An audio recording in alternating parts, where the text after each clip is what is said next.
క్యాంపస్లోకి enter అవగానే atmosphere చూస్తే full positive energy అనిపించింది. ఎక్కడ చూసినా రన్నర్స్, కొంతమంది వార్మప్ చేస్తున్నారు, కొంతమంది ఫొటోస్ తీసుకుంటున్నారు, కొంతమంది రేస్ కోసం రెడీ అవుతున్నారు. Music, announcements, volunteers, runners energy మొత్తం క్యాంపస్ అంతా ఒక ఫెస్టివల్ లాగా అనిపించింది. ఏజ్తో సంబంధం లేకుండా యంగ్స్టర్స్ నుంచి సీనియర్స్, రన్నర్స్ వరకు అందరూ ఒకటే గోల్, ఇక్కడికి వచ్చారు ఫినిషింగ్ లైన్ వరకు రీచ్ అవ్వాలని.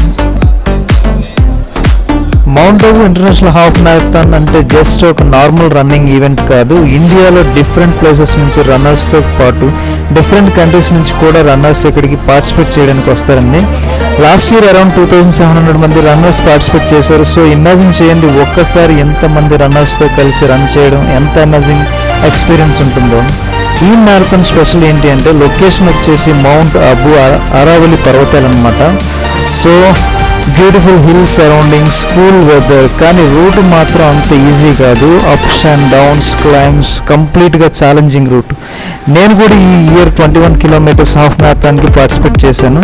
సో స్టార్టింగ్లో ఫుల్ ఎనర్జీతో స్టార్ట్ చేసా, మధ్యలో హిల్స్ వల్ల కొంచెం టఫ్ అనిపించింది, కానీ ఫినిష్ లైన్ వరకు ఆగకూడదని నా మైండ్లో ఫుల్గా ఫిక్స్ చేసుకుని కంటిన్యూ చేశాను. ఫైనల్లీ 21 కిలోమీటర్స్ 3 hours 6 minutesలో కంప్లీట్ చేయగలిగాను.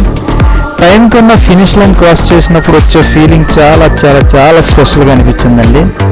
మౌంట్ అబూలో ఈ రన్ చేసిన ఈ ఎక్స్పీరియన్స్ డెఫినెట్లీ నా రన్నింగ్ జర్నీలోనే ఒక కొత్త మెమరబుల్ చాప్టర్.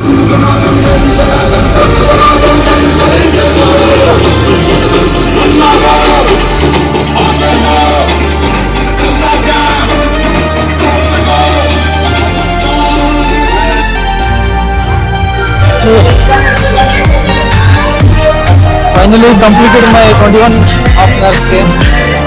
అనుకున్న టైంకి రీచ్ అయిపోయాం. 3 hours పట్టింది.